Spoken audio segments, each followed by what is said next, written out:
Барлықтарыңызға сәлем, сіздермен бірге дәрігер эндокринолог Назира Исмаханова. Бүгінгі тақырыбымыз қалқанша без гормондары.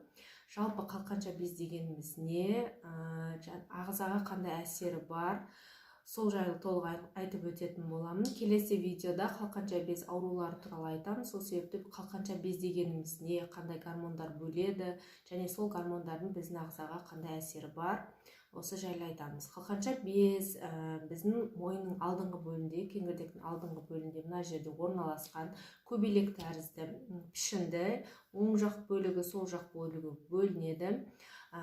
Ода андай майда фолликулалар болады. Фолликулалардың ішінде коллоид, яғни сұйықтық зат, сол жерден бізде қалқанша без гормондары бөлініп шығады. Сырты капсуламен қапталған.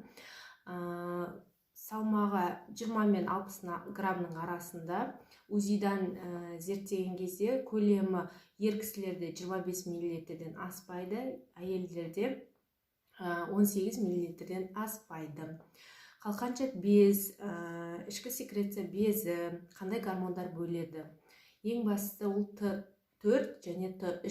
Т4 неге Т4 деп аталады, неге Т3 деп аталады? Себебі Т4 дегеніміз тетрайод тиранин немесе тироксин, және Т3 дегеніміз трийод тиранин. Ол йод атомдарына байланысты. 4 атом йодымен байланысты Т4, 3 атом йодымен байланысты Т3 деп аталады. Біздің гормон түзілуі үшін жаңағы фолликулалардың ішіндегі тирозин аминокислота, сол және йод керек біздің ағзамызға. Солардың синтездеуінен тироглобулин бөлініп, сол арқылы ары қарай бізде қалқанша без гормоны түзіледі. Жалпы қалқанша без гормонда Т4 бізде Т4 бізде белсенділігі сәл аздау. Т3 Т4-тен қарағанда белсендігі 4 есе жоғары, және қанда 90% Т4 кездеседі, ал Т3 5 қана пайыз кездеседі. Және Т4 бізде 7 апта, яғни 1 апта өмір сүрсе біздің қанымызда, ал Т3 1,5 күн ғана өмір сүреді. Енді біз қалқанша безімізде қандай да бір бұзылыс бар кезінде осы Т3, Т4 бірақ бос түрін анықтаймыз. Өйткені бұлар қанға өткен кезде 90% жаңағы белоктармен, альбуминмен байланысқан түрде болады. Ал оның тек қана бос түрі ғана активті. Сол себептіден біз Т3 бос, яғни Т3 свободный, Т4 свободный осыларды тексереміз. Сонымен қатар біз тексереміз ТТГ. ТТГ біз тиротропты гормон, ол бізде қалқанша безі гормоны емес, ол бізде гипофиздан бөлінеді. Гипофизда біздің мидың ішінде орналасқан өте кішкентай без, салмағы где-то 20 граммдай болып келеді, өте кішкентай без, бірақ оның біздің организмімізде дирижер сияқты әсер етеді. Яғни бүкіл біздің бездерге әсері бар.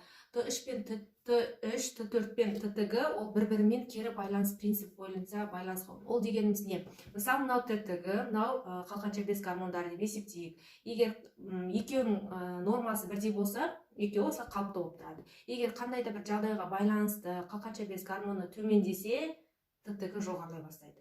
Қандай да бір жағдайға байланысты қалқанша без гормондар жоғарыласа, ТТГ төмендей бастайды. Кәдімгі таразыға қойған сияқты, көтерген кезде былай міне. Сол сияқты, мысалы, ТТГ байланысты, егер ол жоғарыласа, қалқанша без гормондар төмендейді, ол төмендесе, қалқанша без гормондары жоғарылайды.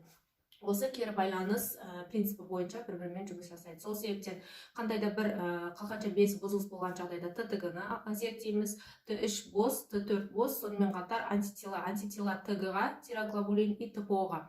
Ол дегеніміз біздің осы қалқанша бездің шығуына әсер ететін ферменттер ТПО.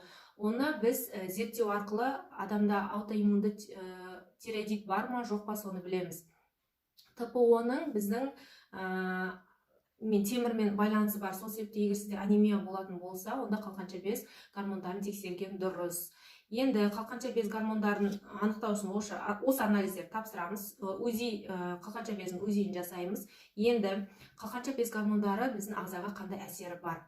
Ең бірінші, бұл біздің психикамыз, біздің көңіл күйімізге байланысты. Егер сіз раздражительная болсаңыз, көңіл күйіңіз тұрақсыз, эмоциональная тұрақсыздық, яғни ауа райы қандай тамаша десе жылап жібересіз, немесе күліп тұрып жылай саласыз, сондай көңіл күй тұрақсыз болған жағдайда, депрессия, апатия, андай тітіркендіргіш сондай болатын болса, осының бәрі біздің қалқанша безінің гормонына байланысты. Сонымен қатар біздің шашымыздың түспеуі, біздің теріміздің құрғақ болуы немесе сулы болуы, сонымен қатар біздің жүрек соғысымыз, егер сізде қалқанша без гормондары төмен болатын болса, жүрек соғуыңыз өте жай болады. Брадикардия. Егер қалқанша без гормондары жоғары, яғни гипертиреоз болса, онда жүрегіңіз кейбір адамдарда 100-120-ға дейін соғып жатады. Ол жүректің гипертрофиясына алып келеді, яғни көлемін үлкейтіп тастайды. Енді тыныс алуға әсері бар. Гипертиреоз, қалқанша без гормондары көп болған сайын адам жиі демалатын болса, сонымен қатар ішек перистальтикасына әсер етеді. Яғни жалпы зат алмасуына әсер етеді. Егер сіз мысалы салмағыңыз бір орында диета ұстап, физикалық жүктеме жасасаңыз да салмағыңыз бір орында тұратын болса, онда гипотиреозға тексеру керек. Себебі гипотиреоз, яғни қалқанша без гормондары төмен кезде метаболизм 30-40%-ға төмендейді. Соның әсерінен іш қату болады. Міне ішекке әсер етеді, яғни ішек перистальтикасына. Сонымен қатар сүйекке әсер етеді, өйткені қалқанша маңы безінде кальцитонин деген гормон бөлінеді, ол кальций фосфор алмасуға қатысады. Сонымен қатар тағы не ұмытып кеттік, дене температурасы.